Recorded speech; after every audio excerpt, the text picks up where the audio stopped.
I'm gonna run and grab my water real quick. Okay. 1 second. That sounds great.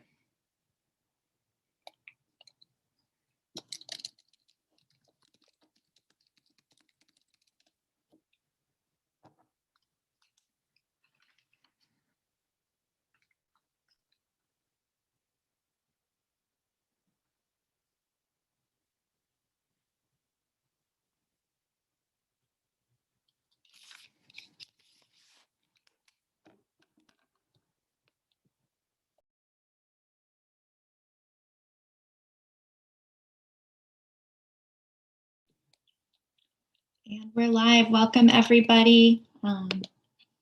It'll be just a couple more moments while our interpreters get onto the call, but thanks for your patience, and we'll be starting in just a second here.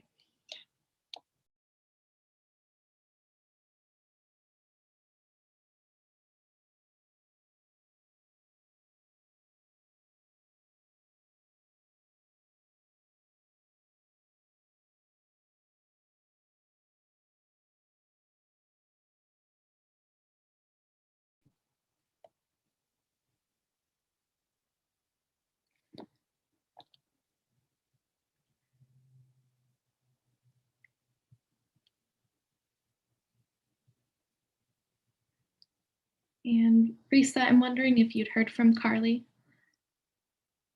That's okay.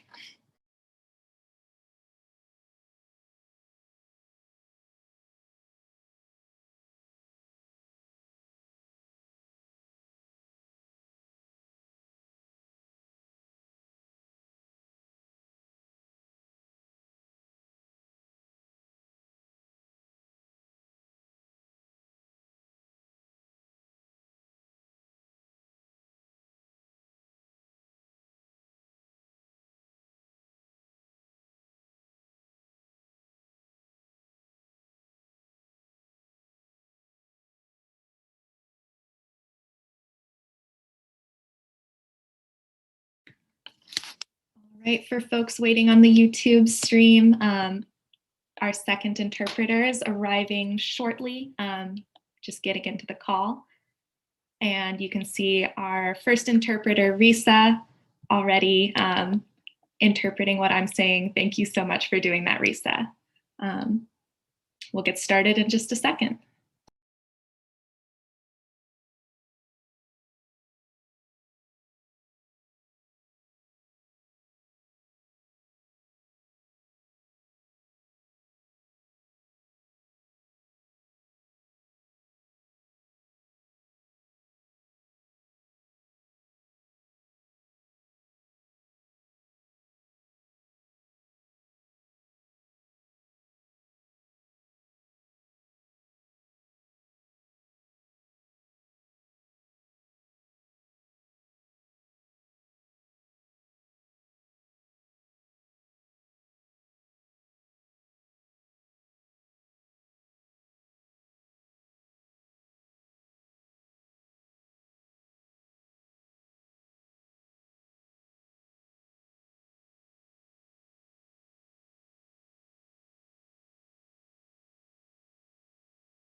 Just coming on to say thanks for your patience, everybody. It'll just be another minute.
Risa, do you feel comfortable with us starting and taking our first stab here? Thank you. All right, thanks so much for your patience and for joining us here tonight for Poison People, Poison Planet, and this virtual conversation on imperialism, policing, and the environmental impacts of chemical warfare. My name is Indy Namkung. I'm the coalition manager for 350 PDX, and I use she, her pronouns. And I will be one of your MCs tonight, as well as Sam from 350 PD, or I'm sorry, from Sunrise PDX, another co-host of this event. So as we get started this morning, this afternoon, I'm just hoping we can all take a short moment of silence together for the life of Ahmaud Arbery on the 1-year anniversary of his murder, and that we can all hold a moment together in remembrance and in pursuit of justice. Let's take that moment now.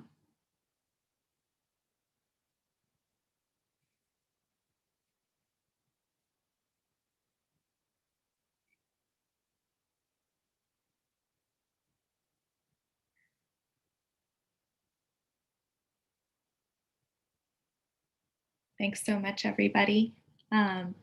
Before I go too much further, I wanted to introduce, for those who may be hopping on now, our first ASL interpreter, Risa, who you'll see spotlighted on your screen right now. We're also joined by Carly, our other interpreter, who you'll see hopping in and out of frame to interpret what our speakers are saying. So thank you both so much for being here. And just to get us started, I'd like to pass things over to Angela, who is kind enough to make a land acknowledgement for tonight's event. Take it away, Angela. Hello, Nik Patrai. Good afternoon. My name's Angela. I go by she, her pronouns. I also go by Chochayet. Oh, I'd like to stop because someone's asking if the interpreter is. Do we want the interpreter on the screen? Sorry. Yes, I think let's repin the interpreter and then we can Okay. Keep you going, Angela. Thank you. Okay, perfect. Yeah, no problem.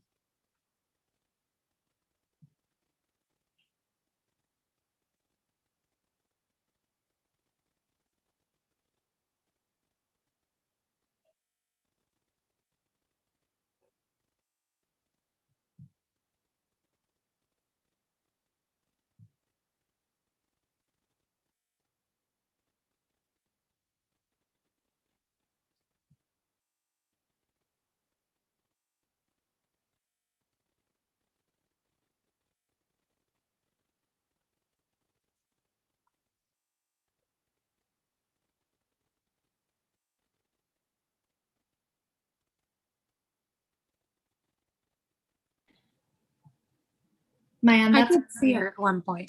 Oh, sorry. I did see her at one point, but. It's okay if Risa is pinned and the speaker isn't for now, Mayan, that's fine. Thank you.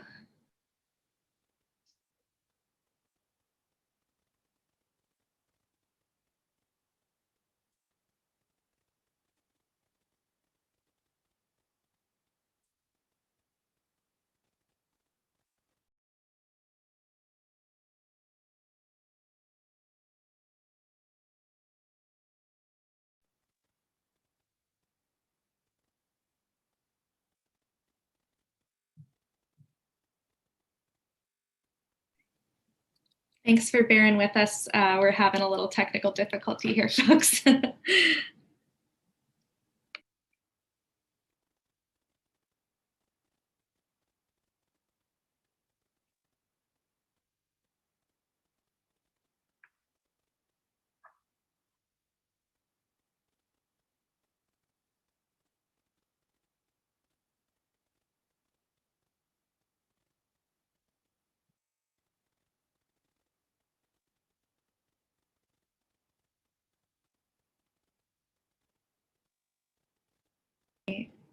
I think we're good to go here, Angela. Thank you so much.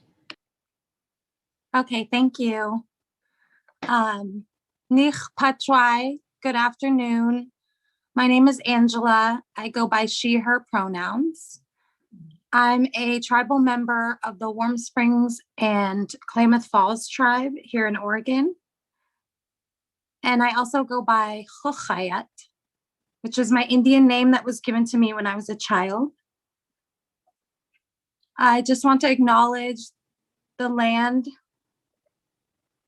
that we're mostly talking about and that we're living on is Chinook land originally. But I also want to talk about what the land kind of means to our people. We are connected to the land. It's definitely something that has been taken away from us as time has progressed. And we're striving still to find ways to be connected to the land. The land is connected to our culture directly. And so when we do land acknowledgements, we need to recognize that we're acknowledging the land as part of the culture that is trying to strive to not be erased. And I'd like to just read something that my great aunt wrote. Our ancestors have a lot of knowledge and history that has to be passed down in order to preserve our culture. And this is one of the things that she said. So I'd just like to read that. We have our ceremonies like the root feast, which is like a Thanksgiving. We are giving thanks to our Creator for the different kinds of roots and the salmon, and especially the water, because the water gives life and gives the plants and animals life. We also give thanks for the mountains, which are very precious to us. He put us here right next to the mountains, and the moisture comes from the mountains to grow things and gives us our roots. We believe that the Creator gave us these mountains to also protect us from the winds, so we don't have those tornadoes. And He gave us all the salmon and all the deer and the different kinds of animals. We are thankful to the earth, which gives us our plants, gives us our trees, and all the things we need for life. We should protect our Mother Earth because that's what our Creator has made our bodies from. And when we die, we go back to our Mother Earth. Thank you.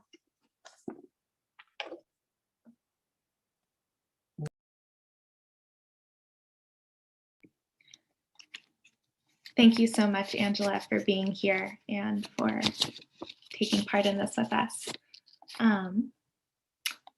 To get us started here, I also want to check just to confirm we're working on making sure that we can show our speakers as well as our interpreters side by side. And thanks for bearing with us, everybody. Just to get us started here, I'm going to pass things over to Eli Holmes of Willamette Riverkeeper to kick us off, who will be discussing her organization's efforts to use the Freedom of Information Act and public records requests to uncover information on the chemicals that we've seen used against protesters by our government, both this year and otherwise. Eli, you can take it away. Thank you. My name is Eli Elizabeth Holmes. I am the staff attorney for Willamette Riverkeeper, and I'm thrilled to be here this afternoon. And I'm just going to give a brief synopsis of the legal process that Willamette Riverkeeper and other organizations have been involved in since last summer to try and obtain information on the weapons, on the chemicals, on the human health impacts, and on the environmental impacts that the chemicals that are being used are having. We had been primarily using two legal tools, the FOIA, the Freedom of Information Act, and NEPA, the National Environmental Policy Act. And I have up for the screen here, let's see, I should be able to share this now. The first screen, just take a look at this and sort of keep this in mind. as we talk about the Freedom of Information Act, just thinking about the purposes of the FOIA, the Freedom of Information Act, and the quick response time that we're supposed to have, which is 20 days under normal circumstances to receive information.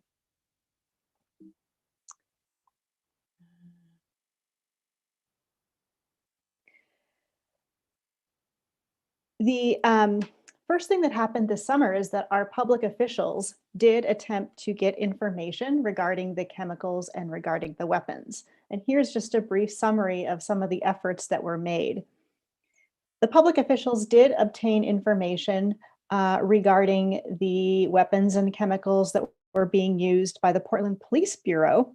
But when it came to getting information about the environmental consequences and the health consequences, they were told to ask EPA, which they had already done. But then they had to ask EPA again, and EPA responded that this letter, which I don't know if you'll be able to see, but the essence is that EPA was not involved. EPA could confirm that tear gas and pepper spray were being used. And of course, all of you that were on the streets in Portland already knew that. And EPA informed our public officials that there were permits to cover discharges of pollutants into the stormwater system for the city. Not extraordinarily helpful information.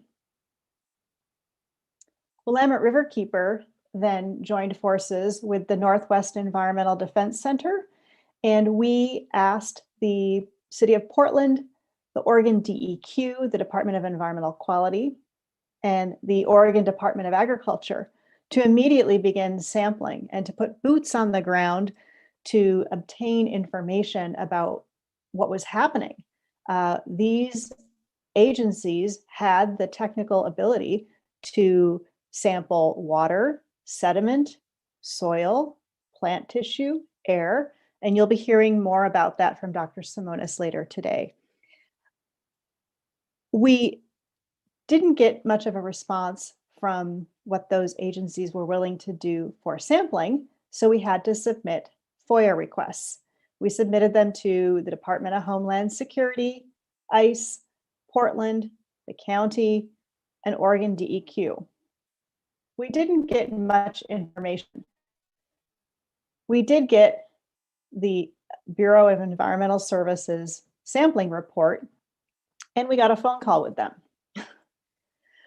From the federal agencies, we eventually got about 13 pages of what I will characterize as defensive and non-responsive information that did not relate to the kinds of weaponry that was being used or the chemicals. And just last week, we got 52 pages, finally, from the US Marshals that was limited and redacted. And here is an example of what we received. And again, I hope you can see it, but basically it's a report of an incident in July 2020. And there's a list of munitions that is provided, which normally would tell us the information that we are seeking, what kind of chemicals are being used, what kinds of weapons, and how much. And as you can see, that is all redacted.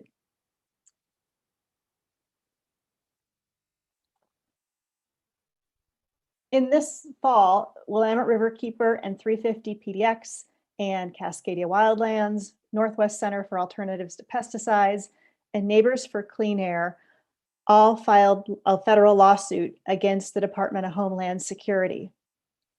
We alleged that the Department of Homeland Security failed to conduct environmental review and human health analyses before unloading all of the weaponry and chemicals against you, many people that were on the streets in Portland, and failing to look at the impacts to the Willamette River, notably the water quality and the threatened species that live there.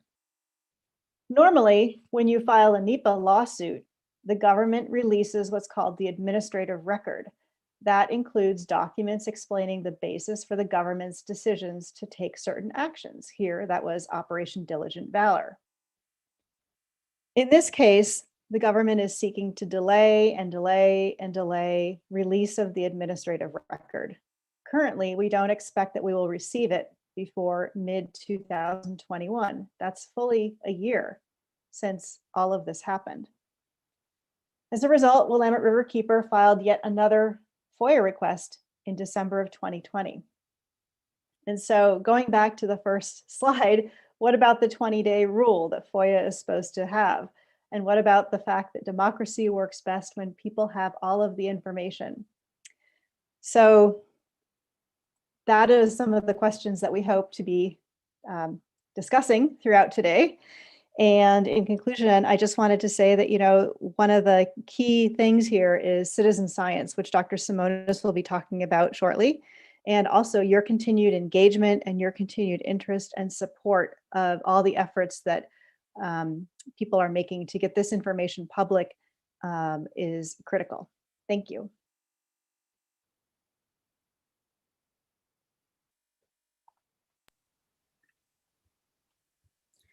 Thank you so much for that, Eli. We appreciate you so much for coming and joining us here tonight and sharing that all with us. I am so thrilled to introduce to you all Dr. Juniper L. Simonis. They are the owner and leader of Dapper LLC and founding member of Chemical Weapons Research Consortium. They are a white, trans, and non-binary and psychiatrically disabled. Dr. Simonis' research focuses on documenting and quantifying the impacts of chemical weapons used by law enforcement on the urban ecosystem in particular. They're also a 4-time world champion with the Rose City Rollers Wheels of Justice. And with that, I'm going to hand it off to you, Dr. Simonis, for your presentation. Thank you very much. Can somebody give me access to start the video, please? And I will share my screen and start my video. Okay. Let me just double check. Can you all get it going? Oops, no, I want to go from home. There we go. Can you all see my screen? I need to get the chat up so I can see the chat. Okay, I can see somebody nodding though, so thank you. I'm gonna get the chat up just to make sure that I have it though. There we go. Awesome. So yeah, thank you all very much for being here. I am honored to be talking about this topic. I don't want to be talking about this topic. I don't want to be doing this kind of research, but I know that I have to. And I appreciate all of the folks in the community that have really supported this work.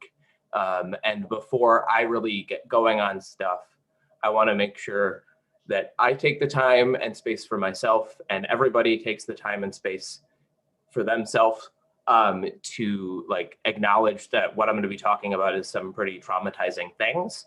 And so I might need to take a second at different parts, but also if you need to take a second for yourself, totally do that, right?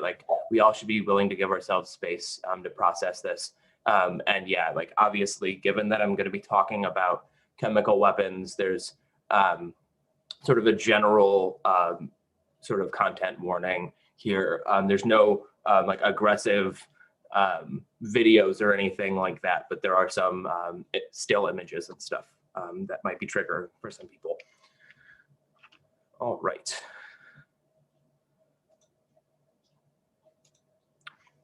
So in general, what I want to talk about today is sort of what I've uncovered as an environmental biologist, a conservation ecologist. I have a background in organic chemistry and biogeochemistry and blah, blah, blah kind of stuff. But,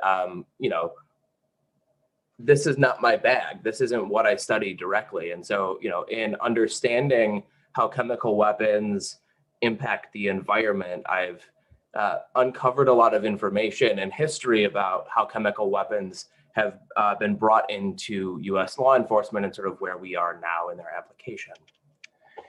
And as probably a lot of folks know, major developments were made with chemical weapons, in a bad way, major developments around the world wars. And while a lot of folks might think about like World War I and like mustard gas and stuff, it's actually just around or just predating World War I when French chemists like began creating like the first tear gases. And tear gas was actually used in World War I, but it wasn't really. It was surpassed basically by the mustard gases and the like because they were more lethal, which is horrible. But those were developed, like the early tear gases were developed around World War I. And going into World War II, our friend that folks in PDX have come to understand a lot more, including myself. I had no idea what this was before 6 months ago, 7 months ago, whatever.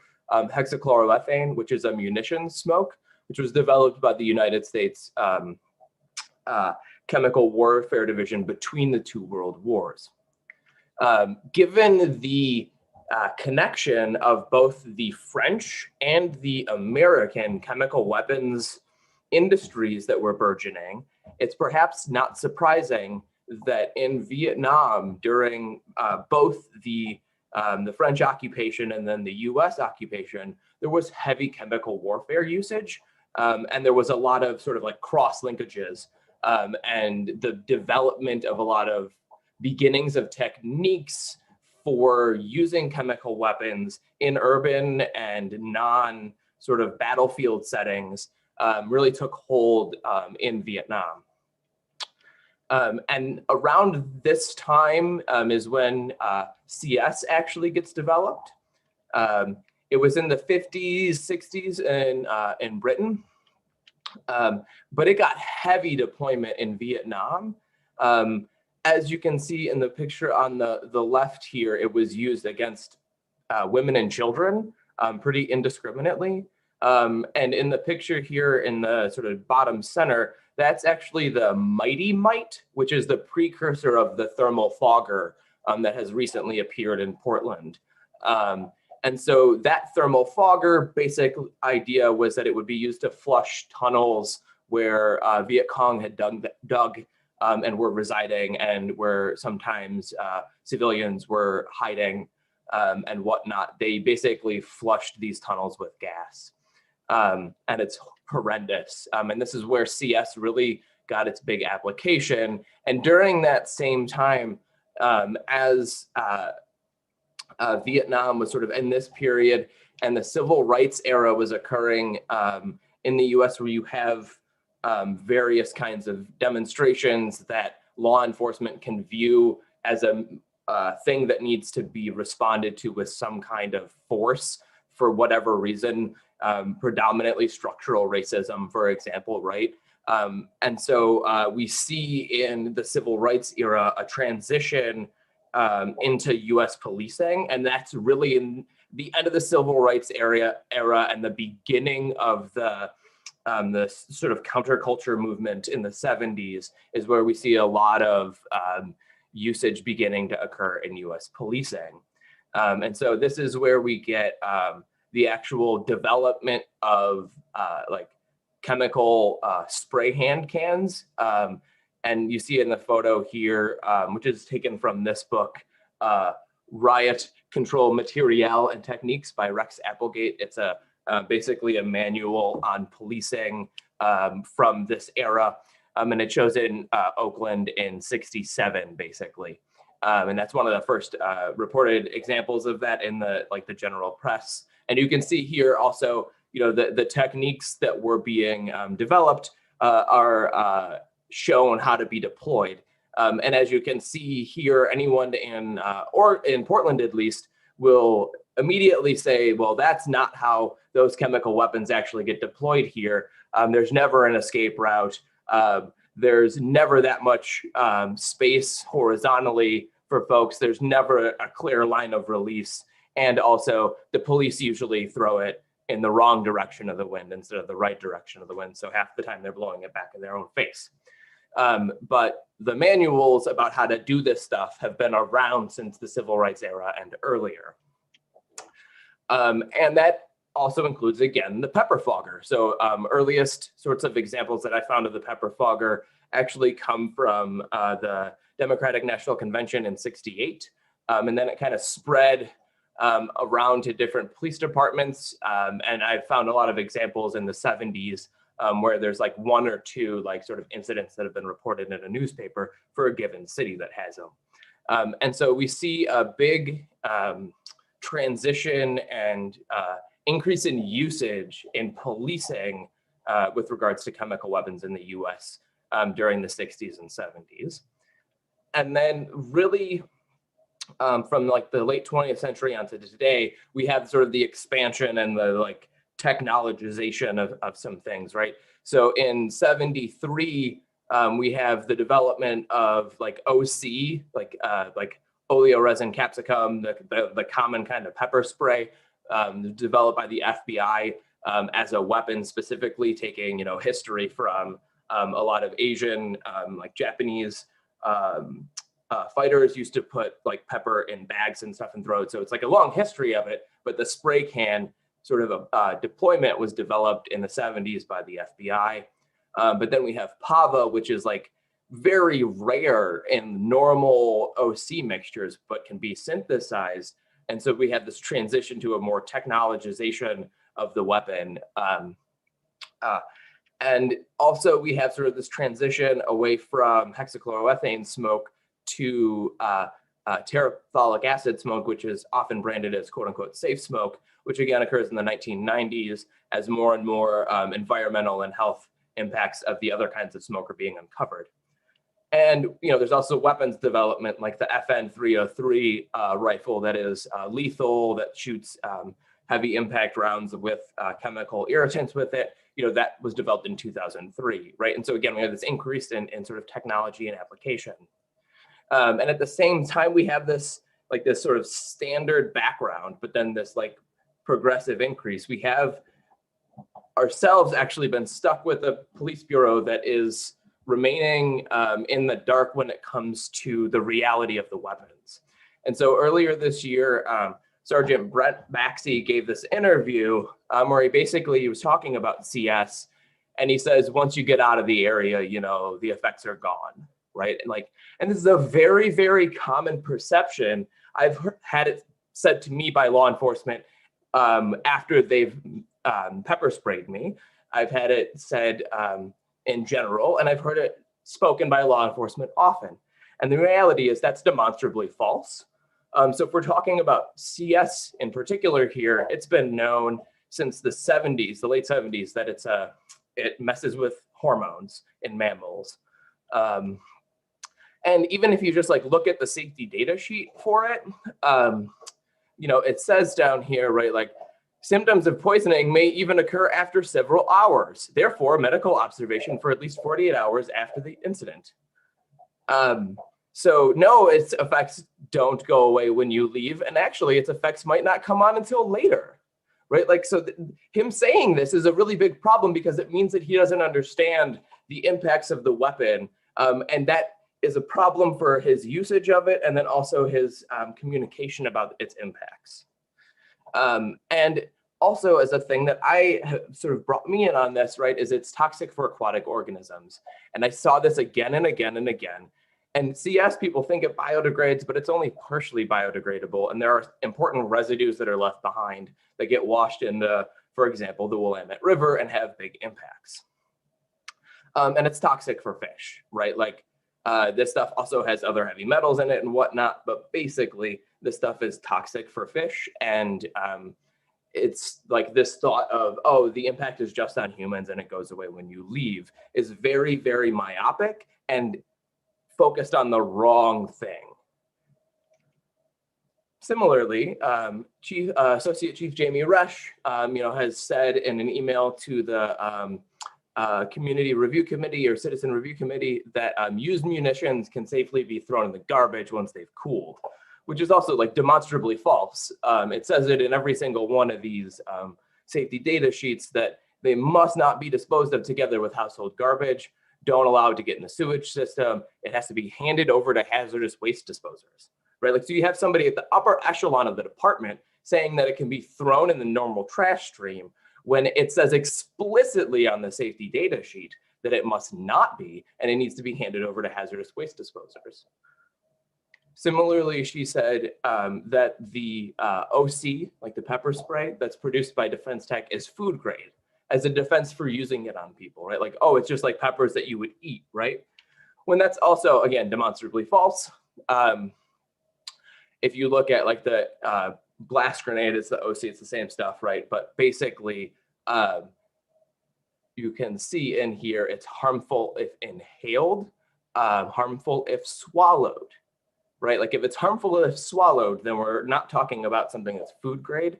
And indeed, I'm not going to get into the details of it, but there's reasons why even the peppers should be considered not food grade, not just the additives and all this other stuff. We also have this great example of a time that I found a munition in a sewer drain downtown right after New Year's. And I called BES and the cops got called. And I was being asked what was happening.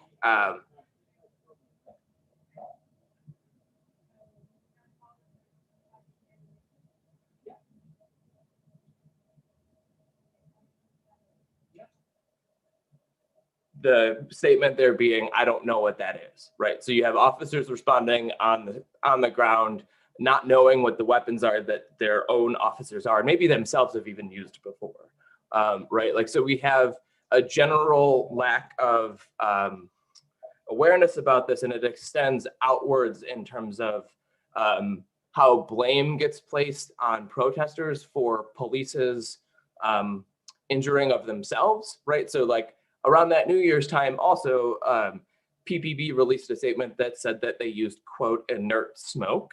And, you know, that statement was parroted by the Oregonian and Portland Tribune, not just this time, but other times. And indeed, they also say, like, some officers were targeted by paint balloons that might have been laced with a caustic substance as it caused burning to the skin. And I examined the paint on the ground and everything, because I examine everything that I find on the ground when I am at a site like I was this night. And there was no caustic paint, but indeed the smoke that they used has this really great toxicological information where it says, you know, it's not a skin irritant in the unused form, you know, in the can just sitting on the shelf in the cabinet, but vapors or particles used from the used product are possibly irritating to the skin, right? Possibly, right? It's not an eye irritant when it's sitting on the shelf, but once it's used, it's possibly an eye irritant, right? Like in all these situations, it's couched in the, oh, it's not bad when it's sitting on the shelf thing, but it basically is an irritant, right? And so here the police are blaming protesters for injuries that they caused to themselves.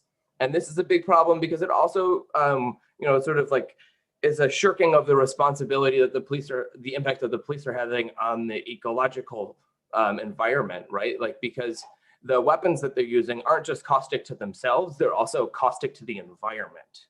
And that's a really big deal. And so just, you know, kind of generally speaking, I've mentioned a bunch of different agents like CS and OC and PAVA, and TA, which is the sort of like safe smoke, and hexachloroethane smoke. And they all have really bad impacts as chemicals that are much longer lasting than the cloud. But then they're also laden with metals, many of which are heavy, which are really, really bad, like lead and chromium, and in particular hexavalent chromium and zinc, all have really big impacts on humans, but also on the environment.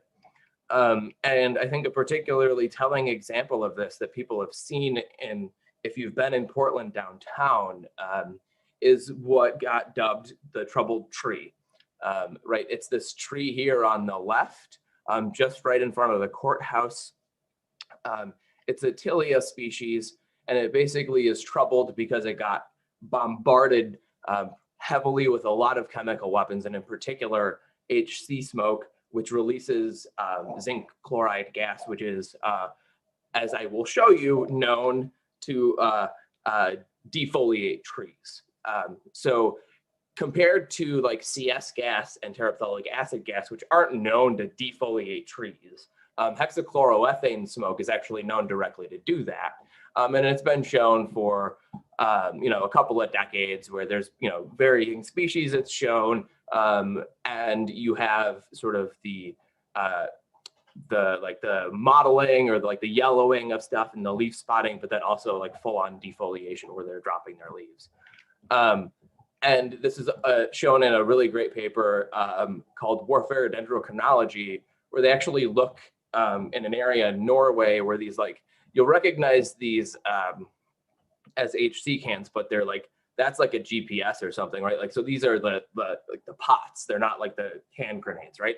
But basically, in this area in Norway, the Germans were trying to shield this battleship from aerial bombardment, and so they used a whole bunch of HC smoke. And there's this great time series where they went back and looked at the tree rings, and there's this huge decrease in growth, and then a slow rebounding in the trees in that area. And then it shows up in the growth change. And so you have long-term impacts on the trees from a one-time event, right? It's not like there's continued smoking in this particular forest. It happened one time, but the trees are so impacted by it that it takes multiple years, half a decade or longer, for them to regain to a space where they normally would be growing. And so with the troubled tree, we have gratefully this inventory project where the city of Portland has devoted resources to inventorying the trees. And so we know that if we're downtown, here's the courthouse right here, and we plot the Portland maps on top of it.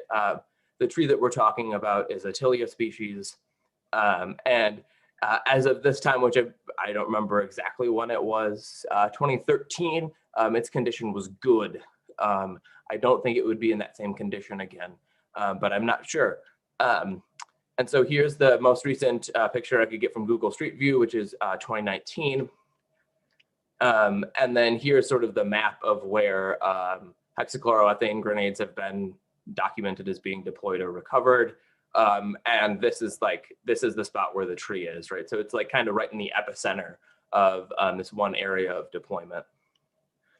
And so right at the beginning, so this is the tree, just as it was beginning to get smoked heavily.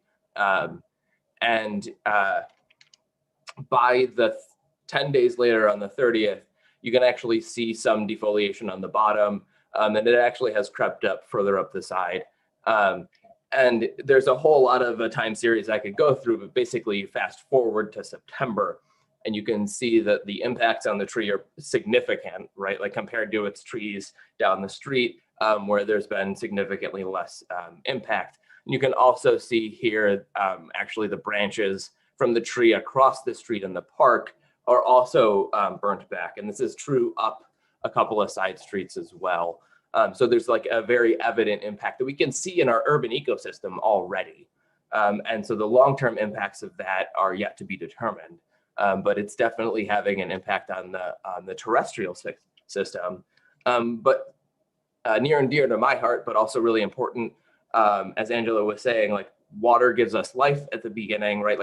The water, the aquatic ecosystem is central to Portland, and where it exists and why people are here. And the Justice Center area and the courthouse area both drain actually directly into the river, and so too does the ice rental property, without any treatment or filtering or anything like that. And so we have a number of potential problems that can come from this with the transfer of chemicals and chemical weapons downstream, right? And so many of these weapons, including things you might think of as relatively innocuous, like the instantaneous blast OC grenade, it's just pepper powder, right? But it says that it's very toxic to aquatic life with long-lasting effects, and that's a big problem, right? So even one of these relatively innocuous weapons, even though it's sharp as heck. BES has done some sampling and has shown these elevated levels of all of these heavy metals that I talked about before, and other things. And I don't have time to go into it, but basically we can see it in the chemistry that the chemical weapons have made it into the aquatic system. And then we can also see like physical objects, right? So like this is a pepper ball, and this is actually another pepper ball that were both pictured in this, this stormwater drain outside of the ice rental property. And then at the other spot that sort of drains to the Justice Center and courthouse area, I found like unexploded munitions and like partially detonated chemical weapon, things like these scat pellets, right? And so we see this stuff transferring into the aquatic ecosystem, both as dissolved chemicals, but also as like physical objects that hold a lot of chemicals concentrated inside them. And this is a huge problem, right? Like, so the habitat in this area along the waterfront has been restored to be salmon nesting habitat because the Chinook have been like decimated in this area. And, you know, the sea lions are coming back in, and the Chinook eat all of the, like the worms and the, you know, everything that makes its way down into the aquatic system from the terrestrial area through the stormwater drains, gets into the salmon, and then it's eaten by other organisms like sea lions, or it's eaten by people, right? And it's really important to acknowledge, like Angela was saying, like earlier, that there's culture and life built around the aquatic ecosystems here in Portland that's still vibrant today, but also has a very long history. That when we come in and when the federal government comes in and pollutes the waterways with heavy metals and other things that get into the aquatic system and into fish, it's incredibly rude. It's so rude of us to be doing that yet again, and the federal government and PPB to be doing that with taxpayer dollars, because it's once again an affront to the ecosystem, but also the culture and way of life of people that were here well before like my people ever showed up to this area, right? Like, and I hope that my work uncovering how these chemicals are making it into the aquatic ecosystem and impacting salmon and people and trees and all of us together, like I hope that helps shed light on the severity of the chemical weapons impact that law enforcement has been willing to engage in to put down racial justice protesters, because it's absurd and it's so severe. And I thank you all for the opportunity to talk more about this. I'm doing a lot of research on things right now. And like I said, I've been uncovering a lot of historical things as well as scientific things. And I'm trying to share as much as possible on our website that I've set up for this, chemicalweaponsresearch.com. I'm continuing to develop a library there that shows all the different kinds of weapons that have been found in Portland, as well as reports and other things like that. So thank you all very, very much. And I look forward to the panel.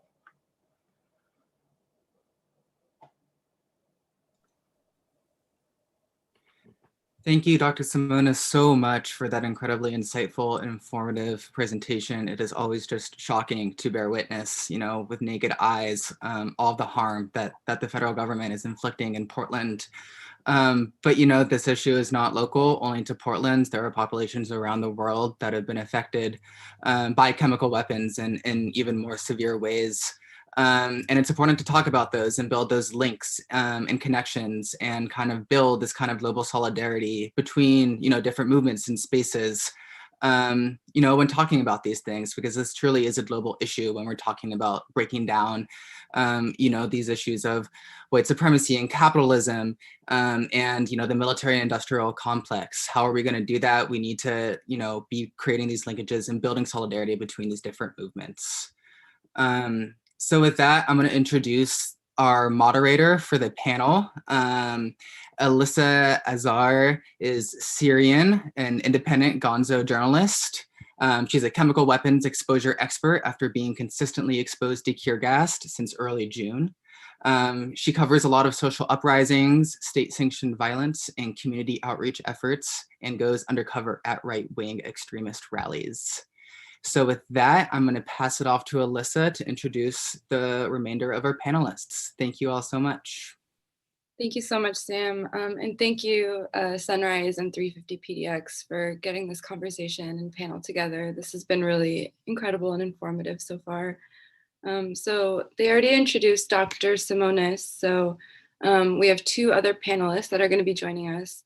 We have Tracy Molina, pronouns are she, her. Her indigenous name is Koska Eats Papalot. It means collared eagle, obsidian butterfly.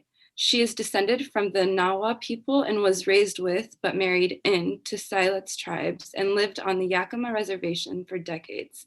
She's a mother and social worker who started attending protests in Portland in the late 90s for farm workers' rights and solidarity with the Zapatistas. She is a water protector that worked in numerous indigenous anti-pipeline camps. She is a Desert Storm veteran and member of the Yakima Warriors Association. Our next panelist is Ramziel Farouki. Their pronouns, all pronouns are good.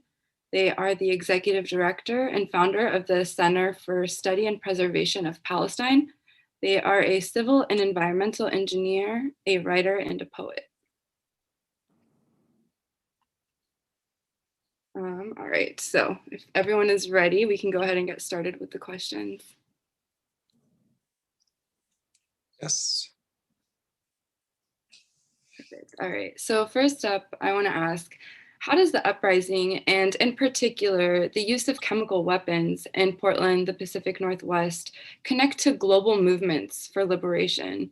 And a follow-up question for that, which I can repeat in a little bit, is why and how must we draw these connections to build global solidarity?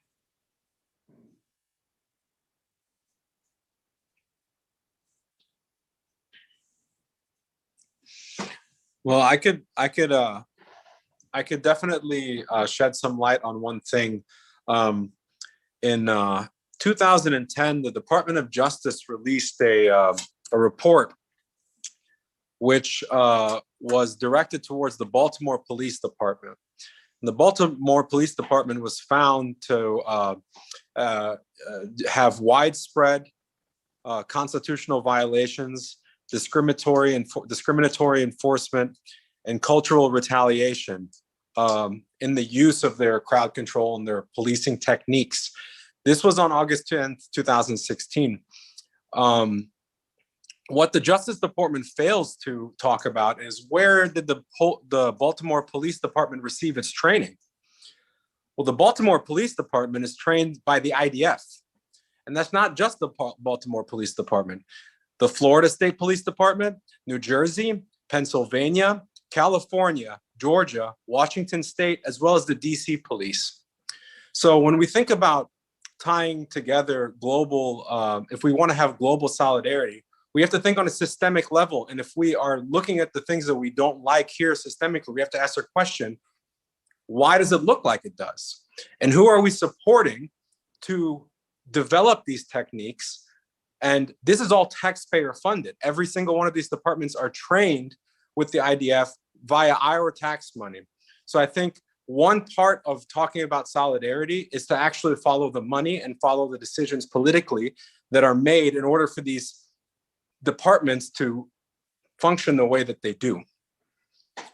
Totally. And just to add right onto that, right? Like, so you're talking about the training, right? And the training is really important internationally, right? And also on the money trail are the arms themselves. And those are also dealt with internationally, right? So in uncovering a whole bunch of random history of legal cases against different manufacturers, I've discovered, not surprisingly, that defense technology, who's the most common manufacturer of ones that we see here in Portland the last year, has like a multiple layer LLC and then is owned by Armor Holdings, which is then owned by BAE, the like international multinational like manufacturer of a whole bunch of things out of the UK. Right. And so you have money that's moving in a lot of different ways from the manufacturing side as well. So I think there's definitely a lot to be said for exactly what you're talking about also being true for the manufacture of the weapons and the money associated and built off of the selling of weapons that are hilariously now more and more misfiring. Like, we found a whole bunch of 2020 duds, like these things were made like last year and they're failing to fire. Like, it's clear that like there's an interest and there's like you know, a desire or whatever that they're selling this stuff, but like it's not being made well, and it's like a huge risk to everybody. And so totally off of that. And like from a solidarity standpoint, I have like through a number of random connections been able to find folks in, you know, in predominantly Europe, but a number of other locations as well that are doing research on chemical weapons impacts. Like, I've met this guy who's you know, he's a chemistry teacher in France, but he's got a chemistry PhD, and he's done a whole bunch of work like on the ground with the impacts of CS, and actually like tracked cyanide blood concentrations in people, right? And there's a group in the UK called Forensic Architecture that's just released this great sort of video breakdown of a protest in Chile where the gassing happens in this one square. And so like it's, you know, it's all the same stuff being used in a lot of different places around the world. But the information from us, from the people being impacted by it, isn't being shared. Whereas like the training is being shared, right? And so I think, you know, we need to be fostering these conversations as much as possible, because they're not happening at our level, but they are happening at the police's level. Absolutely. Thank you. All right, does anyone want to add on anything else to that question before we move on? All right.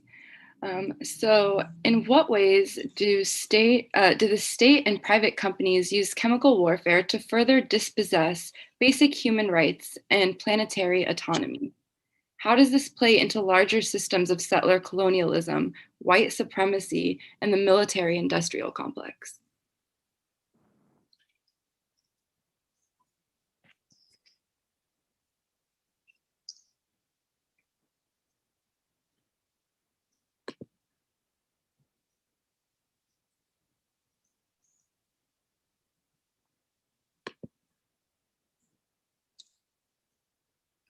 Well, I can go ahead and contribute something. I think that we often only associate, I think we have to go through and look historically what, where chemical weapons are deployed as well outside of the war theater or the conflict theater. Oh, here, I think my video is there. Okay. For instance, in 2015, 2016, 2017, it was found that the IDF was using pesticides and herbicides all along the 1949 armistice line in Gaza. So if most people don't, so they were using it along the occupation state side on the fence. But anyone who knows about pesticides and herbicides know that those are carried by the wind. And also people know about Gaza is that it's a very fertile farmland.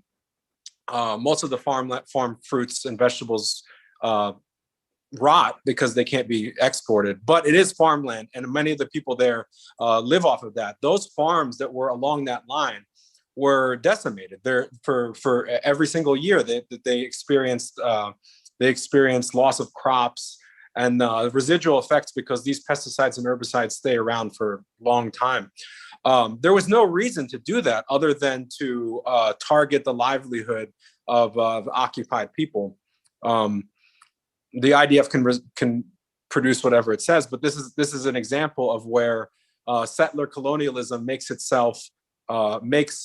goes beyond just fortifying itself. It uses chemical warfare in order to dispossess indigenous folk of their livelihoods, specifically in terms of the environment, farming and filaha in Arabic, making success of the land is a cultural heritage that it was being targeted in that sense. Absolutely, thank you. I was just going to add in, from the military industrial complex, we see lots of contamination on reservations and rivers that Native people use. For example, like Hanford is spilling nuclear waste, constantly spilling nuclear waste into the Columbia River. On the Navajo Nation's reservation, they suffer a lot of contamination from uranium. There's a lot of uranium processing there or harvesting there, or whatever you want to call it. The cancer rate was really high for Dene people in those areas.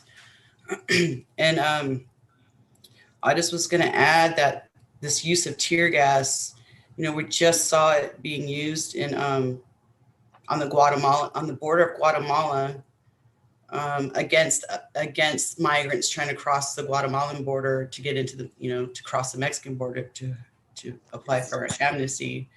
And they're tear gassing, everyone, children, babies, women, pregnant women, everyone, disabled people, elderly people. So it's something that the state is very comfortable using. And we even saw our own government do that to small children in Waco, in Texas. The anniversary is coming up for that in this Sunday. They injected tear gas using a tank, injected it into their home where they knew infants were, and they knew toddlers were there, and they knew small children were there, and they still pumped that tear gas in there, knowing that the gas mask would not fit a toddler or infant.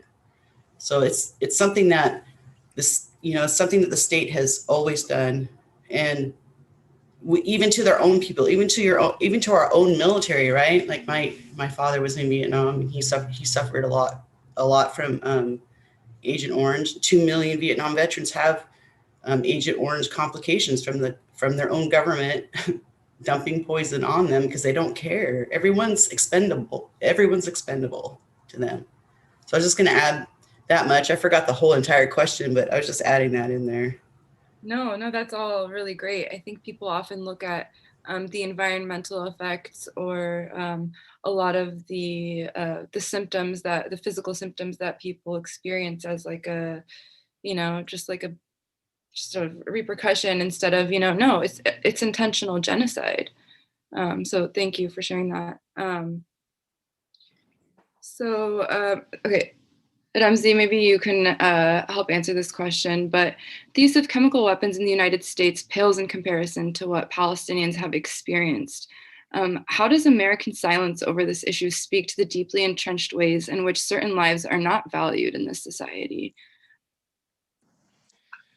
Yeah, I think this is, I was really happy to see this question on the list, because I think that it goes at the root of where we place value on life.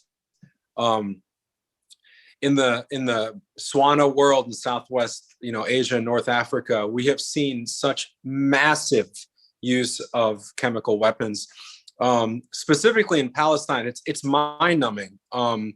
And I think it's both that I think that the education on the education within like leftist circles on Palestine and Syria and Iraq, it just isn't there. It's not in the discourse. But within and this is nothing new, like from 1988 to 1993, upwards of 60,000 Palestinians were hospitalized and had permanent injuries due to the use of tear gas. And that was in the first Intifada. And in 2008, during the Operation Lead or something like that, there was 3 different occasions in which white phosphorus was dropped on schools, United Nations Relief Works Agency schools, and a hospital, and also into a refugee camp with a population, a large civilian population. None of these people were protesting. In the first Intifada, it was an uprising. This was happening in the street, and it was still not discriminatory. And I think that I think the scale of this targeted use of chemical warfare for the reason of ethnic cleansing is something that American society has yet to wrap its head around, because in this generation, because they haven't seen it happen other than and they're not looking. But it is a discussion that we need to have, because we are seeing an increase in state-sanctioned violence. And what's to say that it couldn't happen? It couldn't happen somewhere else. It's always a matter of time. We've seen things like that occur. But I don't know. I think that it says a lot about our othering and our dehumanizing of these regions, because we're invested as a country. This place is invested as a country in war there. And I think that still trickles down to leftist society and environmentally conscious and social justice people, because the indoctrination level is so high. So something just to sort of think about in the ethnic cleansing aspect, which is obviously like horrendous in like Palestine and the areas that you're talking about in the United States, and even in Portland in particular, there's a extremely disproportionate use of chemical weapons against protesters who are standing up for any kind of racial justice thing, and predominantly have a more racially diverse, higher number of Black individuals and Indigenous individuals at protests compared to white nationalist protests that are actually more violent, right? And so you do see a disproportionate use, and so you see the seeds of that here that could, if there is an escalation of conflict, could lead to something that is much more severe, like what you're talking about. And so it is super scary that the dominoes are set here in the US for that. And it's true in South America as well. Like there's a whole bunch of chemical weapons used in South America that I am like just now beginning to understand, right? Like there's, in general, there's the privileging of American, but also just generally English press and internet space and all of that. And I think that facilitates the ease at which we have our eyes just focused on America. And I'm really hoping that we can continue to break down those walls. And the internet is great for things like that, and figuring out how to build and partnerships internationally that are also multilingual and everything.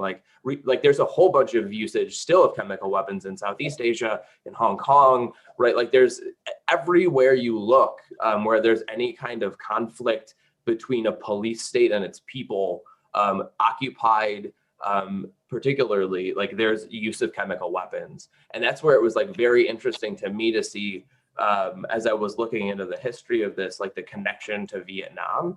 And in particular, Vietnam in that era of colonialism is when you see the dying off of the British and the French colonialism and the upsurge in the American colonialism. And you see this handoff of technology, right? Of chemical technology and ideas about how to suppress civilian populations. And that's where it was super scary to see these images, right? Of exactly what we are talking about happening in Vietnam, right? And these stories have been going on and on and on, and we see it everywhere where there's this disproportionate, in particular, imperial colonial state, and it has its seeds here as well.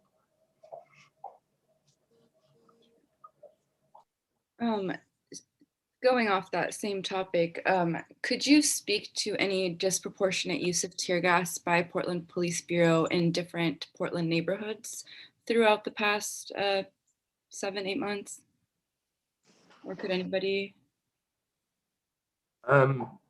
It's a very interesting question, right? So I mean, there have been protests of varying kinds going on for over 300 days now, or something sort of in that space, nearly 300 days, right? That go on at varying times of the day in varying spaces. And most of those don't elicit any kind of police response. the police are very targeted in the areas where they respond, and it tends to be high property value or gentrifying property value neighborhoods. In particular, like areas around downtown and like the South Waterfront, right? Like where there's some kind of like space that they want to hold that is also around high property values, but really any kind of property that is associated with the Portland Police or their union or like a federal property can end up being these kinds of facilitating these kinds of responses. But like it's even more weirdly micro scaled because like downtown, you'll see regularly there be like during the summer, there were protests that hit with varying levels of like whatever kind of like low level property vandalism, the Solomon Courthouse that never really elicited the same kind of response that happened at the Hatfield Courthouse that was actually on the public square. And it's like, why is that? Like, is that optics or is that just like officer placement or what? But it is like it differentiated in a lot of different ways that definitely align with attempted protection of property. But also like it's clear that they have no care for using it. Again, because they'll use it in high property value areas, but they'll also use it like in schools, right? Like, and it'll land in schoolyards, it'll get into people's houses where infants are sleeping, right? Like they literally don't care. And so they are willing to use it anywhere. It's just, they tend to use it in defense of their property in particular. Thank you. Koska, could you talk on any parallels you've experienced with Portland Police Bureau and federal agents in Portland's use of chemical weapons with your past experiences? I was just thinking about, there was a time when they used so much tear gas that it went into the jail and got into their system. Anyway, it got into the cells of people locked in there, and they weren't able to leave the cell, and we're just getting tear gas pumped in there.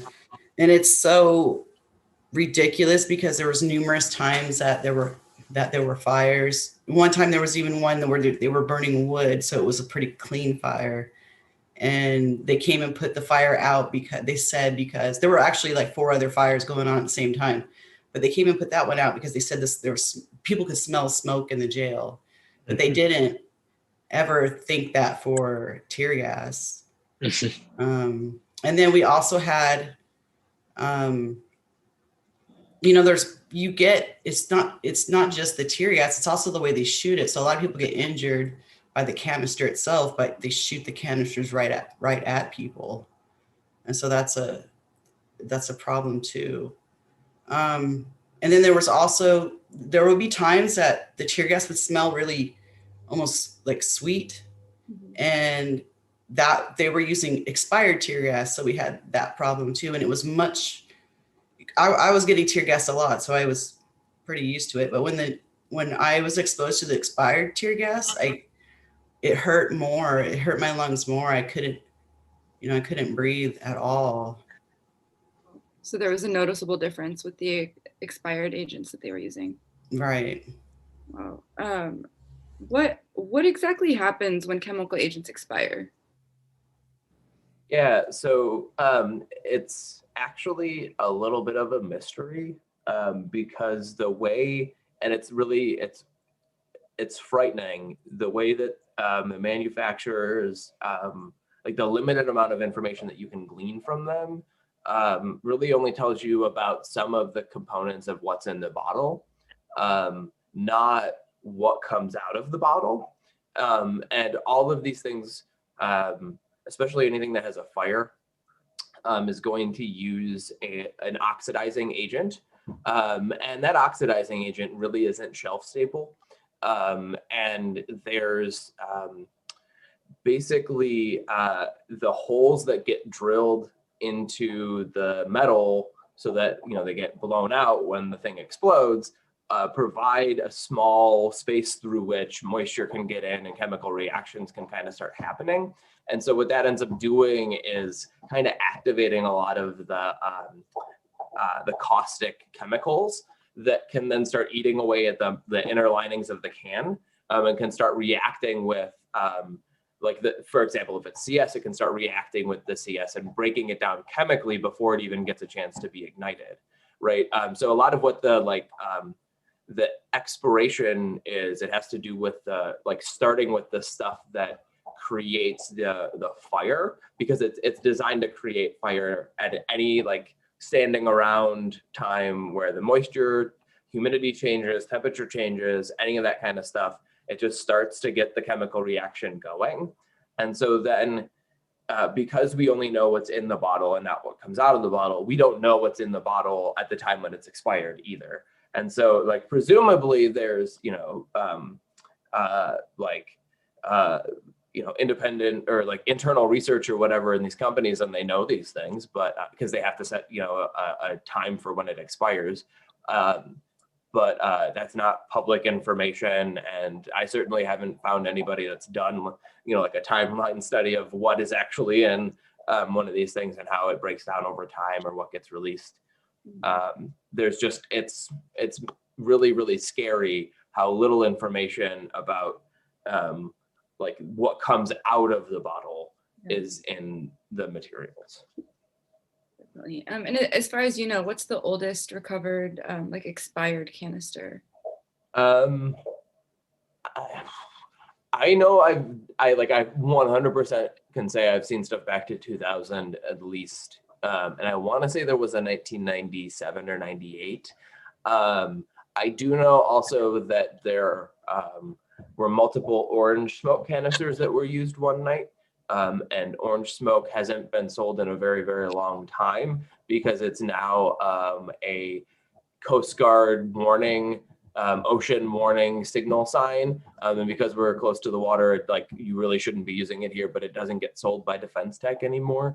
And that night I recovered a whole bunch of grenade handles that basically had labels that were so old they were worn out. So, it's likely that those were probably predating 2001 just from what the Wayback Machine could get us. There's definitely stuff from back in that era. And that's where we see a lot of duds. A lot of the HC cans were duds because they were super old. And then it's also really scary that the new ones that are coming out are duds because it means they're rushing production and they're not making things properly. And so that puts a whole bunch of people at risk now, because when they're not making those things properly, it's not just a gas grenade, it becomes a fragmentation grenade, because those chemical reactions happen inside and clog the pores, and then it explodes out the side like you saw with the HC cans, right? So it's really scary that they're rushing production. Definitely. Oh, thank you. That this is all reality that we live in. Can anyone who has been frequently exposed to these chemical agents kind of speak on lasting effects or symptoms that they're going through? Also had quite a bit of people interested in the hormonal implications and how exposure to chemical warfare can affect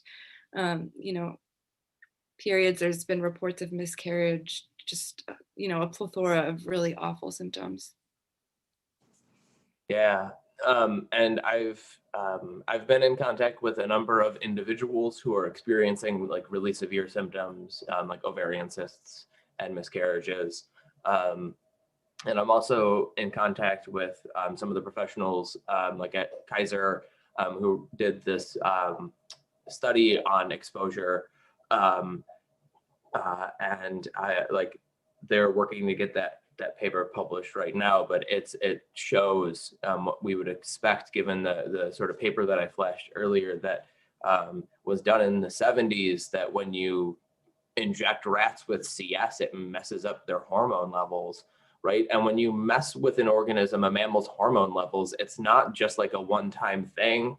It ends up cascading and stuff because of the way people's bodies work, right? And so if you kick somebody's like menstrual cycle off, it doesn't mean it necessarily comes right back on the next time. It might get messed up for a while, right? And whether it does or it doesn't, or when it starts or whatever, can be very individual, right? Like with anything to do with hormones with folks.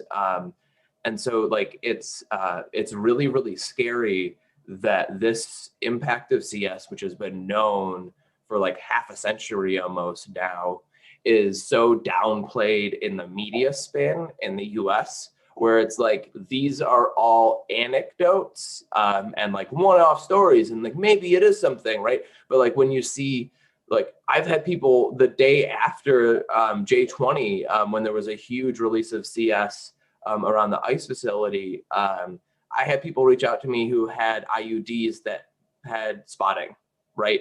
And you know, like this is just happening now and now and now, and it's not an anecdote. It's another example of what we would expect to see, given what we know based on like the laboratory experiments. And so it's really it's infuriating to me to see the media in particular parrot the statements about like uncertainty around the impacts of CS, when it's like clear that those impacts have existed for a while. And we don't need to have like a population level impact study to know what the impacts of CS are, right? Like we don't need to gas a city to find out that it's going to have these impacts. Like we know it should have these impacts. And when we started gassing the city, people started reporting the impacts. So we should have expected that, right? Like, but because of the like intentional naivete, the gross negligence, however you want to pitch it, like the police were able to put the story out that it was that we weren't certain about what these impacts were, and that all of these reports were anecdotes, when it's like the exact opposite case.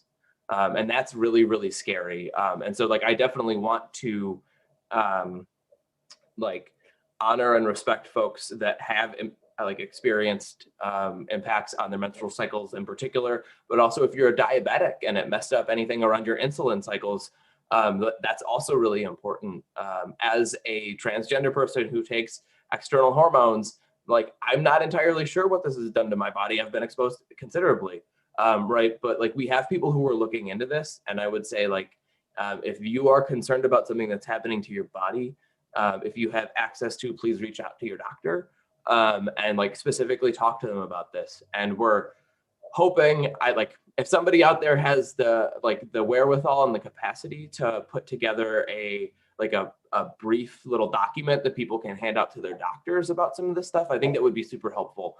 Because I know a lot of people want to advocate, but they don't necessarily have the specific terminology or the resources at hand that a doctor would want. And so like I see a huge need in the community right now for that kind of material. And I'm happy to work with folks who want to make that stuff. I just don't have the capacity right now to do it. But yes, like the things that you're feeling are real. And like I want to validate that for sure. Thank you. Does anyone else want to add on to that topic before we move on? Lisa, I can just really quick. I can't think of one woman I know that did not have the problem of the tear gas causing menstruation or causing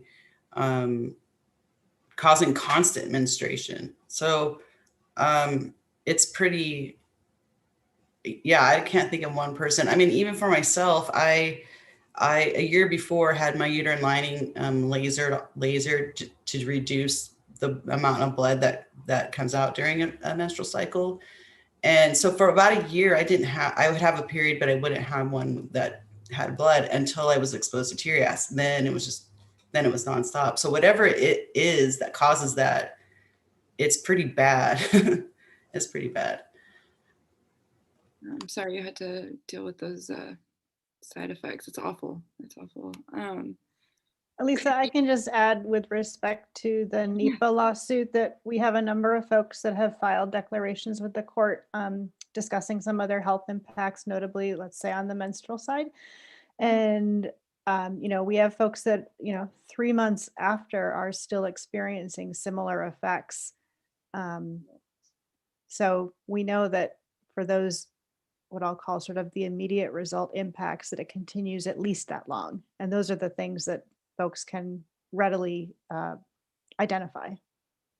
Thank you. Koska, do you think you could speak on the violence that land defenders face when protecting stolen land from the state and private corporations trying to extract and further exploit the earth?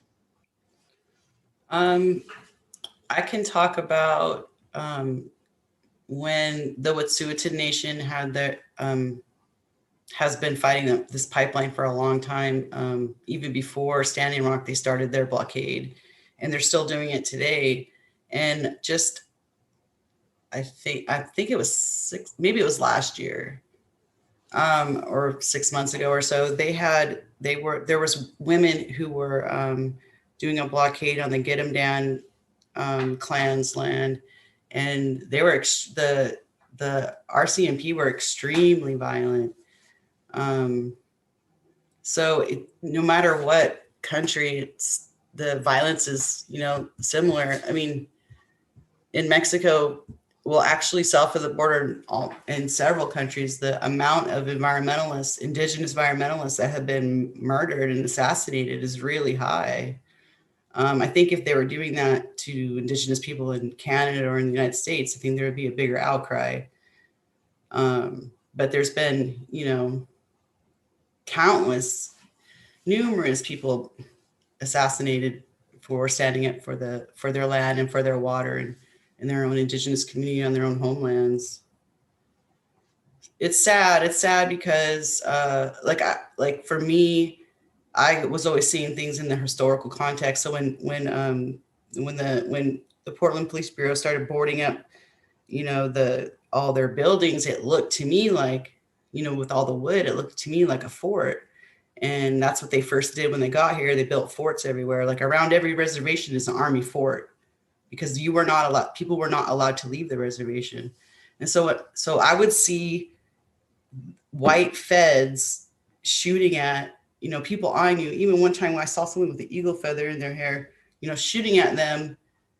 And to me, it just looked all the same. It's just like white people from in a fort shooting at Native people on the outside, or attacking Native people on the outside. It's like a never ending battle that's been going on since, 1492. I think there's something, I've been thinking about this a lot, because people in the United States, people enrolled in federally recognized tribes are the racial group that's killed by police the most. It's even higher than it is for Black people. I don't think that's that much higher, but it is higher than it is for Black people. And I've been trying to think, why that would be. And I think there is some kind of there's still some kind of view that white people have of Native people as being, wild or fierce, or there's something about, like, for example, one time I just war hooped and they shot me. Just, they get scared them, or I don't know what, but it's just, there's some things about, like, culturally that seem like that most of these law enforcement officers aren't familiar with any cultural practices of any of the tribes around here, even basic ones. And so that's a big problem too, that they don't even know, basic things. Like for example, there's a federal law that protects Native American culture and Native American religion, and it's supposed to be protected under the First Amendment. But of course, that didn't really apply to non-whites all the time. So they made this law to protect, cultural practices. And we still see problems with, like, Portland Police Bureau, stomping out people's prayers, essentially, and it's sad, because it causes a ripple effect in the community. And to end that ripple effect, all the police have to do is do a couple hours of, of some kind of diversity training, where they learn about whose land they're on and what kind of practices do they do, Absolutely. do you have any ideas on how we could begin to repair the harm that's caused to both our bodies and the environment from all of this?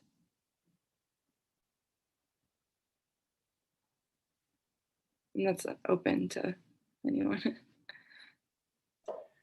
So, like, let's be real. It's hard to heal when you're still being traumatized, right? Like, so wherever it is in the world, these chemical weapons are still being used on people, right? Like, it's not just in the US where they're still being used on people, but they're still being used on people here in Portland and in a lot of places around the world.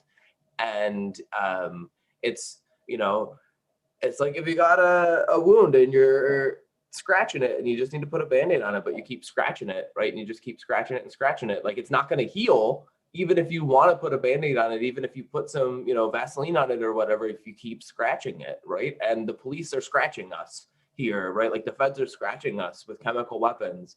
And so, like, we need to get them to stop. And like, it's so sad that it's on us as the victims or on our allies to the victims to get this to stop, but like, we need this to stop. And in the meantime, healing can start, but it's not going to be able to make the progress that it can make until the trauma stops. And like Eli was talking about, we have reached out to all of the state agencies, and by state, I mean like city, county, state, federal, international agencies that should be documenting this stuff and sampling things. Like, I'm out there doing some of these samplings because nobody else is. Like, this is not the research that I want to be spending my time doing, but I see nobody doing it, including the people whose like agencies are tasked with doing it. And so like, we need to, like, those agencies need to get on board so that we can document and show sort of the broader impact, but also, like, I really think the empowerment of individuals, showing like getting whatever need that they like, whatever health need that they need from their doctor or their mental health care provider or whatever.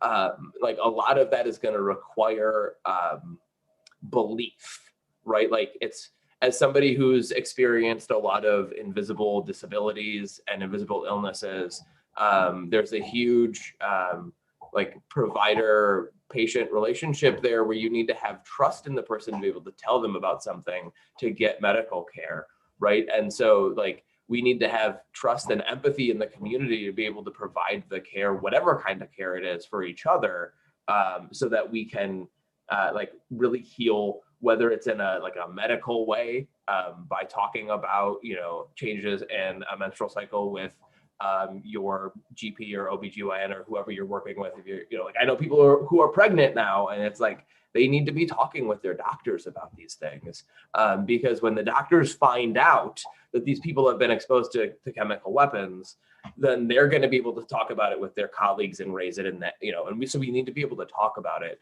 And that starts with community, right? And so we need to hold space for each other, to listen and to share how chemical weapons are impacting us in various ways. So I think there's a lot that can be done. And I hate that it's on us to be doing it, and we have no help from the state, and that's the way it is everywhere else. I think COVID's made it really difficult too, because our healing ceremonies that we use, that I've used, that's helped me a lot in my life, are unavailable because of the virus, and that's made things extremely difficult, I think, for a lot of people that use ceremonies to heal or just to keep on track, just to keep balanced in life. It's been really difficult because, you know, we can't do those things or use those things right now. So it's another hardship that has to be suffered. I mean, at one point in time, a lot of these ceremonies that I'm talking about were actually illegal. And so it's just like a continuous hardship of stuff that happens from the state. I mean, it's not their fault. Well, I guess it is kind of their fault with COVID, because they could have been more proactive, but Yeah, it's made healing a little bit more challenging.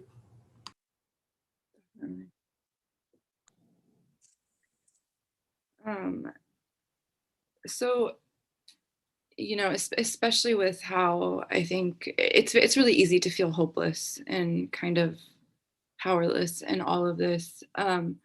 How do we counteract the false narrative that the governments are pushing and demonstrate that the use of chemical weapons is actually tied closely with white supremacy and authoritarian power?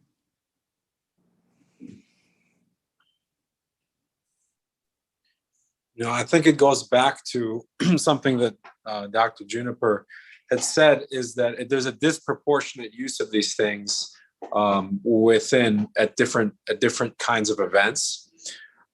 It's blatantly obvious where events that we need to really be continuously talking about the fact that certain events are violent. The white supremacist rallies are violent, and there's less of the chemical weapons used at them. As far and that difference, that disproportionate difference, is important to talk about because it paints a clear picture that it's a tool enforcing white supremacy. For me, that's why I continuously talk about numbers when it comes to Palestine, because if we allow false narratives, to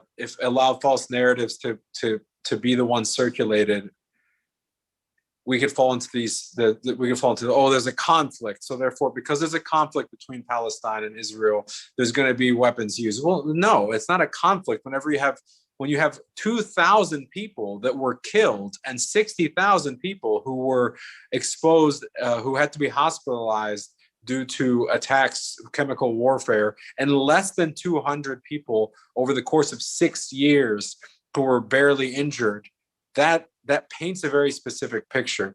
And I really like what Dr. Juniper said about the fact that the more violent protests, we need to quantify that and show what does violence mean and why wasn't, and then show that the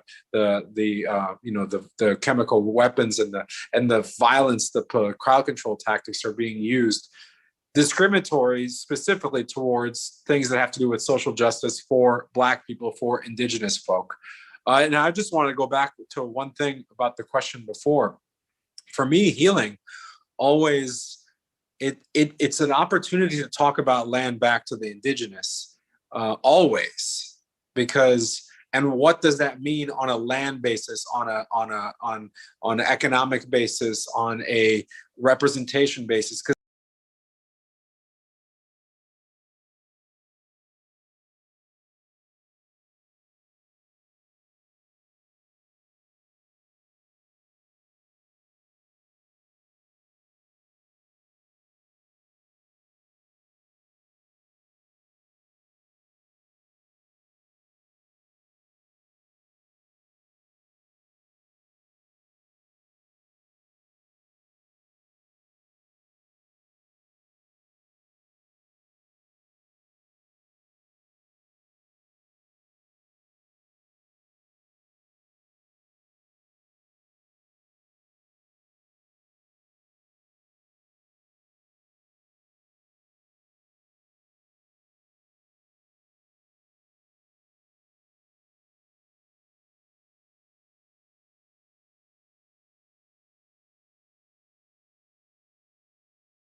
big companies, but if we can, I think it happened here locally. Didn't the Trailblazers defund because of an IDF? They were one of the companies that were sponsoring, were an IDF supporter, and we forced them here to divest from that company. I think that large action direct actions and organizing around city divestment is important. For instance, Governor Kate Brown silently signed the anti-BDS, was one of the governors to sign the anti-BDS document. Now, no one knows that. I feel like very few people ever talk about that. Kate Brown went without telling anybody and said, you know what, the state of Oregon unilaterally thinks that people can't exercise one of the most peaceful protests, which is just saying, no, I don't want to give you money. What less violent way can you do something? And so we need to be informed on who our city is funding and then push the city to divest from things like that. The same way we're pushing to divest from city funds for like the police, we need to divest from corporations, because at the end of the day, that like they run stuff, they truly run stuff. And I think that we can attack the idea of chemical weapons in a similar method with city and state divestment campaigns. Yeah, and on the boycott side, that was popping into my head immediately, right? Like there are tons of locations and spaces that can have attention called to them by various kinds of boycotting and like spatial direct actions or whatever, or even just existing and protesting and calling attention to the fact that, you know, this company's organizational office is in this city that happens to be, you know, in our town, right? Like, or right next to our town or whatever, right? Like, so people around the country are going to have opportunities like manufacturers, like corporate offices of these companies, like various kinds of local arms companies, basically like local arms shops that sell directly to police, basically, and that's it. Like they have offices, right? Like it's scary to see, you know, the kind of weaponry that like in, you know, a single person could buy, like when they're in that kind of industry.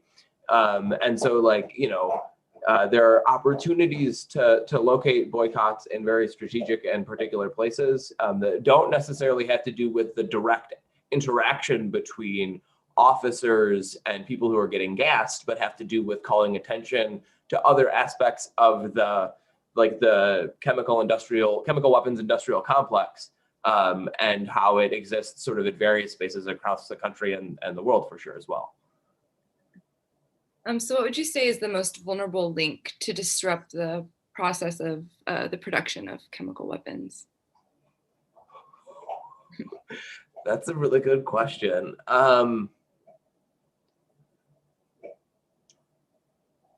You know, they source these weapons from a lot, like there are different chemical agents, right? Like, you know, there's not, in a lot of ways, there aren't weak links, there's redundancy built in, right? Because they've had, you know, a century now to basically build out this militarization. And so, you know, if OC goes out of availability, they can pick up CS or CN again, and they can manufacture a lot of this stuff through like pretty simple organic chemistry labs. Like a lot of these things don't need a lot of complex reactions to make them. So like, you know, you could hire an organic chemist to do this, even if it was hard, even if you got shut down externally, right? Like, so, you know, the supply chain of, you know, benzene got shut down or whatever, like you might be able to still make benzene from something else you could buy or whatever, right? So it's really hard to constrain a lot of that. I think the bigger things come in maybe at the sale, like at the sale or point of sale, right? That maybe necessarily the point of like anything in the manufacturer chain, because of that redundancy. You know, if it's, you know, if tighter, I don't know, like that exchange seems like a big opportunity. Like any time that things change hands, right? Like, I don't know, you know, I honestly don't know how many layers are within defense technology, right? Like it's a shell company kind of situation. And just like, I don't know the details of that kind of law, and looking at some of their legal cases, it was like head spinning about the different numbers of names that they have that are variations of defense technology, all in means to like skirt lawsuits where they like pass financial responsibility off to each other. It's absurd. So there's just a lot that's baked into the system there. And so that's why I personally have like kind of tried to leverage my space and my like science connections and my science policy connections and stuff to really go towards policymakers. And like here in Oregon, we have a really great opportunity with Ron Wyden being in a position of power, both like literally and also just from a pulpit space in the Senate, who can really force the hand of the administration in a way that he couldn't have with Donald Trump, for example, right? And so like I think there are ways that we can go at some of these things through political means, as well as supply chain disruption and like transfer disruption and that kind of stuff. I don't see like a simple like, oh, that's the weak link and we can just cut that out and it's done. I think there's a lot, and even when the feds, if the federal government decides to stop the sale, right, there's still going to be a giant backlog of chemical weapons, some at these corporations, a lot in police departments, and a lot in random places, right, that are around the country that, like some of the first examples I found of chemical weapons being used in attacks in the US were against civil, like people standing up for civil rights in the South, but were not by police, right? Like they're in this like mysterious thing where like a tear gas grenade showed up at this counter that just like got a sit-in at it, and it was like, oh no, it wasn't the police, but it was certainly like somebody who was police who was not on duty, I'm sure, right? Like, or whatever.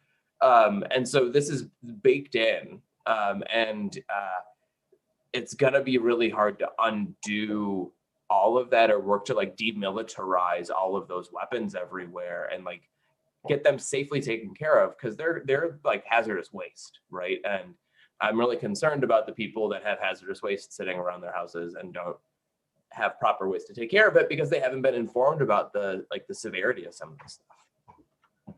Thank you. So the United States is constantly making such a big deal when other countries are using chemical warfare. But then the United States goes back and does the same thing. We had earlier last summer, Wyden and other US senators put Trump on blast during the Fed wars, but they've been silent throughout the Biden administration. Not long ago, the US State Department condemned Russia during the pro-democracy protests. But again, politicians are just completely silent about what's happening in their own backyards. And I think, this goes a little bit farther than the response that we're seeing from politicians. I think a lot of people are really upset and frustrated by the complacency of our neighbors and people not really seeming to care that, Ted Wheeler and the Portland police are tear gassing babies in their own homes. Do you think that it's possible for people to build creative actions to force people to take action and to kind of push for a total ban, but also to continue to spread the message out? I think there's still a lot of people that aren't really aware.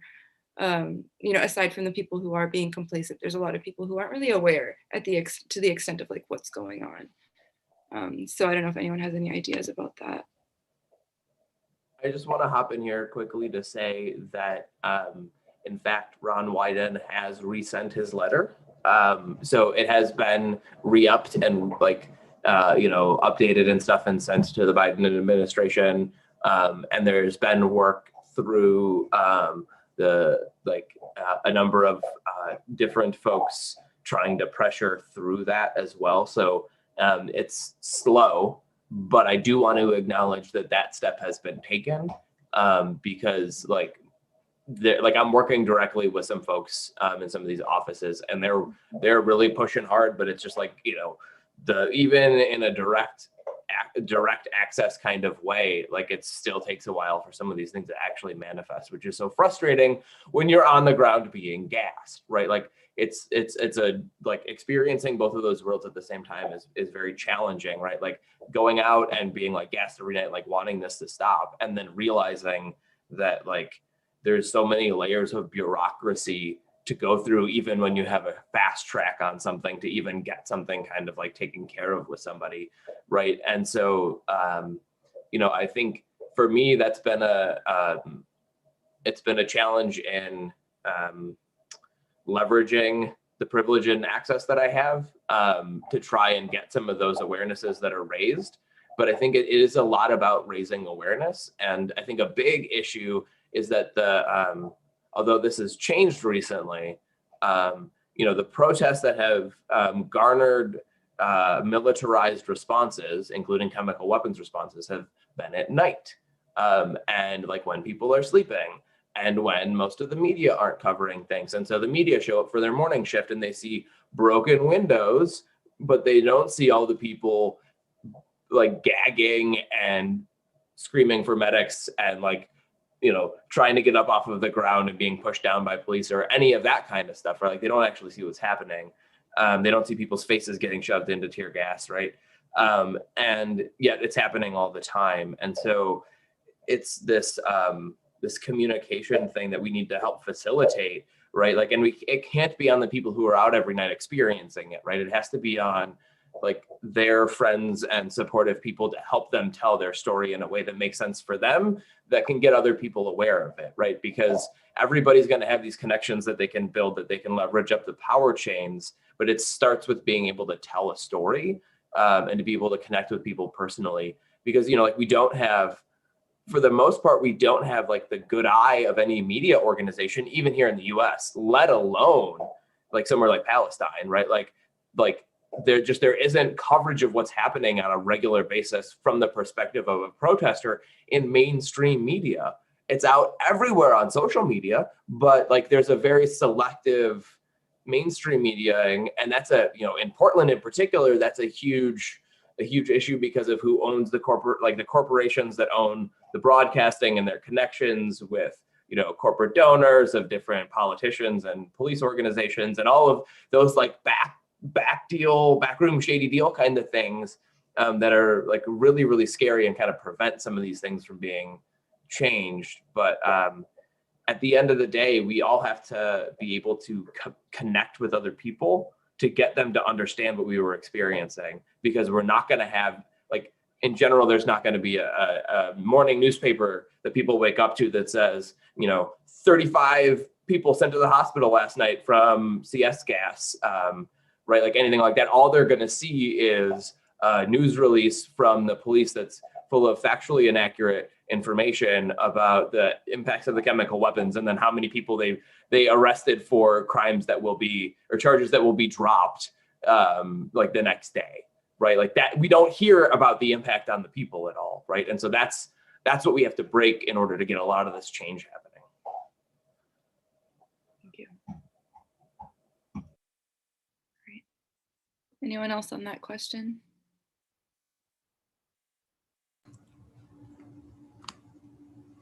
I was just wondering how hard it would be to outlaw the use of gas masks for law enforcement officers.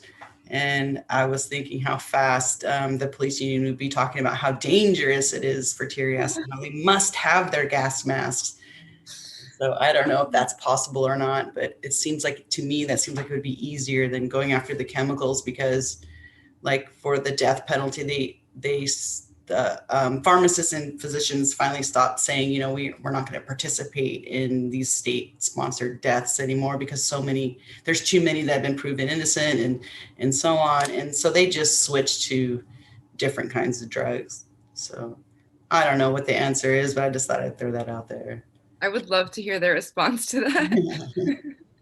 Totally. And I think, like, honestly, given sort of what I was saying before about how enmeshed some of the industrial complexes around it is, like, creative ideas like that are probably going to be way more effective than trying to go like at a supply chain thing, because they've got defenses built into the supply chain with redundancy, right? But like, yeah, if the police can't wear gas masks because protesters can't identify them by their face or whatever it is, right? Then they're not going to use the chemical weapons, because like we know that like when we're on the ground, they come out with gas masks on if they're ready to go with chemical weapons, and they don't if they're not, because they don't wear them normally, right? So no, I think creative ideas like that could probably have a lot more mileage than your standard approaches to some of the like basic protesty kind of things or boycotty kind of things. Definitely. Right. Is there anything else anyone wants to add to close with? Kind of running short on time.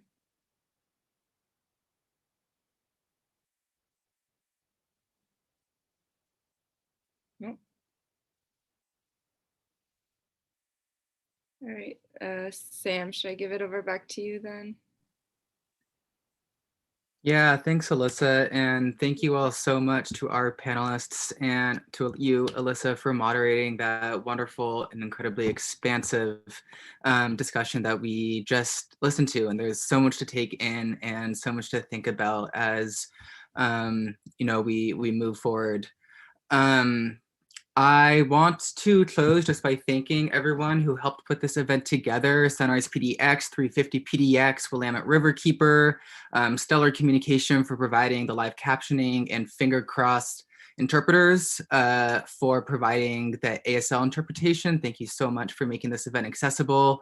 Thank you to Mayan for providing the technical support for this event. And lastly, thank you obviously to the panelists for your time, energy, and labor, and just giving so much to this discussion here tonight. I encourage everyone watching, if you have the means, to pay them for their time and for the knowledge that they've given all of us. You can see their Cash Apps or their Venmos on the screen here. If the word has a $sign, that means it's the Cash App. If it's an @ it's a Venmo. Dr. Simonis would like folks to help support their research, and you can go to their GoFundMe to further support their work that is so needed and so necessary. And you can also support Angela, who offered that really wonderful land acknowledgement at the beginning of the panel. She is making trips back to Warm Springs this week to provide water for folks out there. If you want to directly support that, you can write water or something like that in the note, just be specific with what you're donating to. Thank you all so much again. You will receive an email following up with a recording and some other resources. Thank you so much and have a great night, y'all.